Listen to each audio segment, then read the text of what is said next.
प्रेरित 23।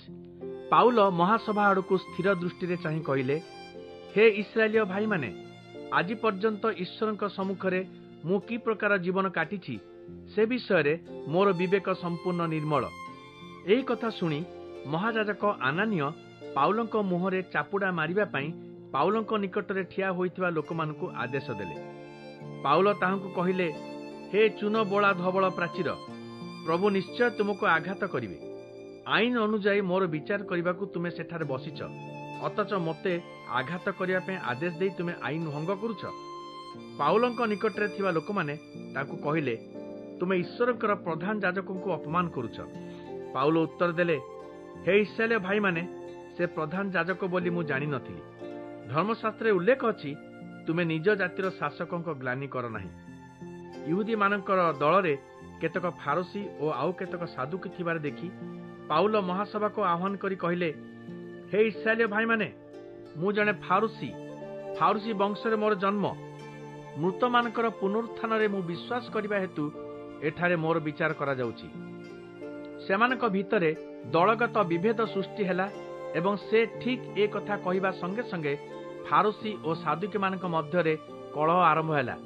कारण साधुकी मानकर मतरे मृत मानकर पुनरुत्थान नाही, स्वर्गदूत बा आत्मा मानकर अस्तित्व नाही, किंतु फारूसी माने एही तीनोटी विषय विश्वास करती। सेमानकर हट्टगोल बढ़िबाकु लागिला और फारूसी मानकर दलर केतक धर्मगुरु ठिया होई तीव्र प्रतिवाद जणाई कहिले, आम्भे माने एही लोकठारे कोनोसी दोष पाउनाहु। निश्चित भावे तांको सहित जणे आत्मा बा स्वर्गदूत कथा कहिथिबे।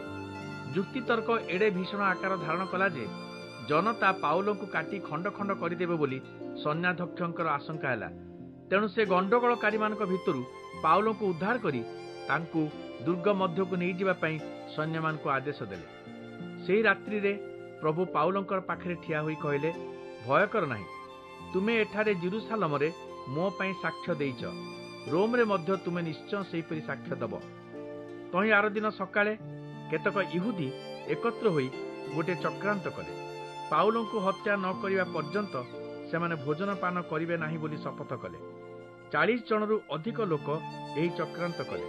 सेमाने जाई मुख्य याजक और यहूदी नेता मानकु कहिले, पाउलंकु हत्या न करिबा पर्यंत किछि भोजन न करिबा पई आम्भे माने एक दृढ़ शपथ नेइछु। तेणु तांको विषय अधिक सठिक तथ्य जानिबार आळ देखाई महासभा सम्मुखरे और आपण मानक निकटरे पाउलंकु आउ थरे उपस्थित कराइबा पई रोमियो सेनाध्यक्षको निवेदन करंतु। किंतु से एठाकु आसीबा पूर्वरु बाटरे आमे ताकु हत्या करिबा पई प्रस्तुत रहिबु। किंतु पाउलंकर भणजा एही चक्रांत कथा सुनी दुर्ग भितरकु जाई पाउलंको यह जणाइला। पाउल रोमियो कर्मचारी मानक मध्यरु जणको डकाई कहिले, एही युवककु सेनाध्यक्षक पाखकु नेई जांतु, तांकु ताहार किछि कहिबार अछि। कर्मचारी ताकु सेनाध्यक्षक पाखकु नेई कहिले, बंदी पाउल मते डाकी एही युवककु आपणक निकटकु आनिबा पई कहिले, आपणकु ताहार किछि कहिबार अछि।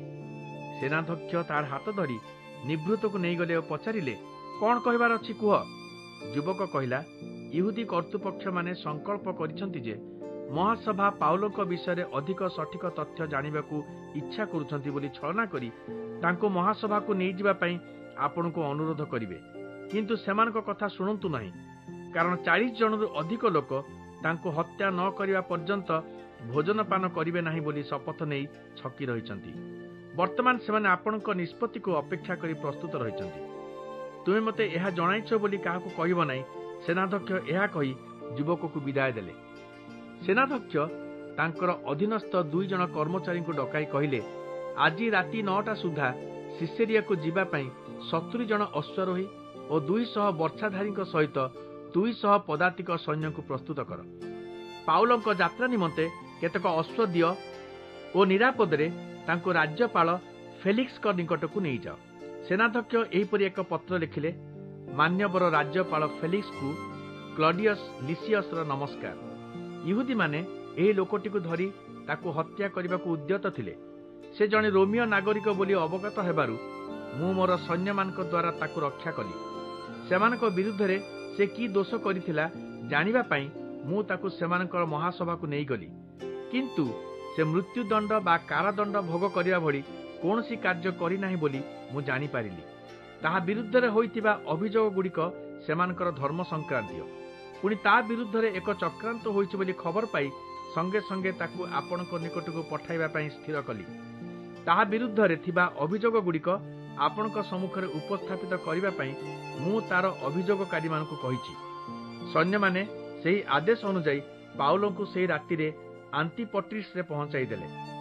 ତହିଁଆର ଦିନ ପଦାତିକ ସୈନ୍ୟମାନେ ଦୁର୍ଗକୁ ଫେରିଗଲେ ଓ ଅଶ୍ୱାରୋହୀ ସୈନ୍ୟମାନେ ପାଉଲଙ୍କୁ ନେଇ ସିସେରିଆରେ ପହଞ୍ଚିଲେ। ସେଠାରେ ସୈନ୍ୟାଧ୍ୟକ୍ଷଙ୍କ ପତ୍ର ସହ ପାଉଲଙ୍କୁ ରାଜ୍ୟପାଳଙ୍କ ଜିମା କରିଦେଲେ।